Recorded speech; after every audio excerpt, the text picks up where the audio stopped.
Yan, good morning mga ka-stroke. For this video, bali papakita ko sa inyo yung exercise na ginagawa ko sa kamay ko lalo nung bagong stroke na ako.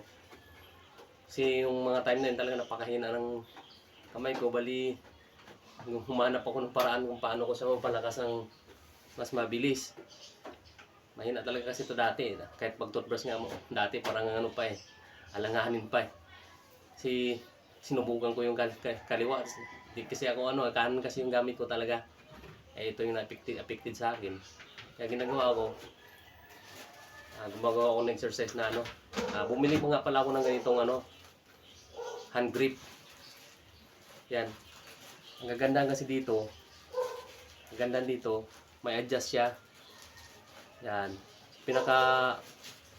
Dati nung bagong stroke na ako, inano ko lang dun sa pinaka magaan kumbaga. Yung pinakamagaan na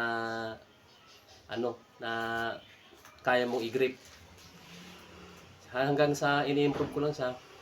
Padagdag lang ng padagdag, bali tinataas ko lang yung tuwing pagkakaya ko na halimbawa yung isang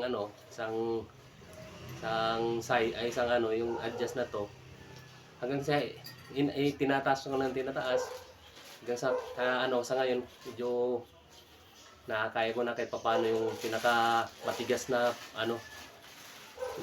na grip bali dito. Bali ito nga pala abot ng 60 kilos yung pinakamatigas na grip nito. Sa ngayon, yan sa 3 years na rin akong stroke survivor. Bali sa ngayon nakakaya ko na siya. Subukan natin yung pinakamatigas na grip. Saka ang kaganda dito, may number siya Nakikita niyo yung may number siya na Ayan. Subukan natin Yung pinakamatigas na to.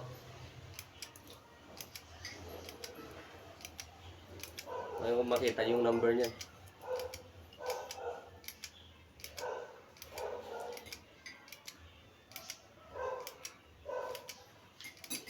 Yun.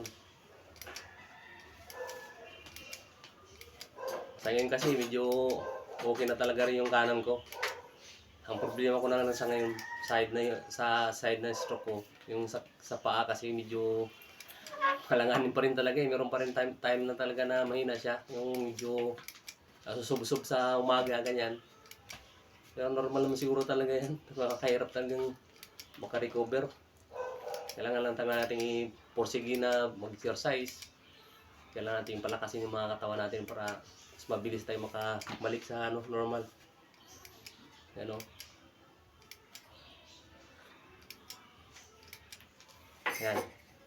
Naka-48 na ako. 50 na nga pala yan. Yan. Kaya ko na.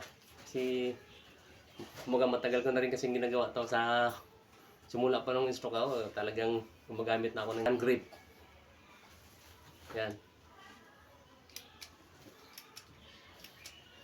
Kaganda lang dito talagang mas-circulate din yung mga dugo mo nito kung nagagamit ka ng mga pang-exercise ng mga bagay.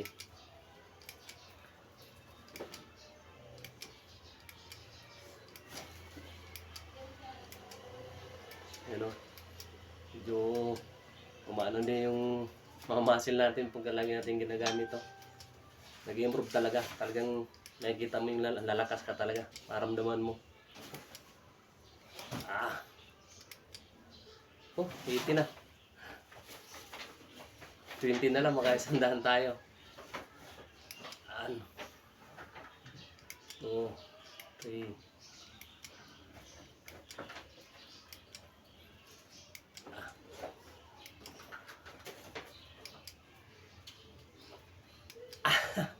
Ang tigas.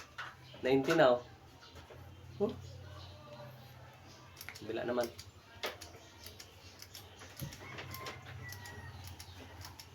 Mas maganda rin kabilaan yung talaga palakasin mo para medyo mababalance din yung lakas mo. Yan Kahit ganyan lang ginagawa natin Pinagpapawisan na ako. Ganyan talaga. Exercise lang. Yan, makakain nyo rin to pagka pagdating na malakas na kayo. Ay palakas na ng palakas kayo. Kung di mo naman kaya yung pinaka matigas na grip, pag grip, pwede mo naman i-adjust siya eh. Hanggang 5 kg to. Yan, binaba ko lang ng pinaka mababa.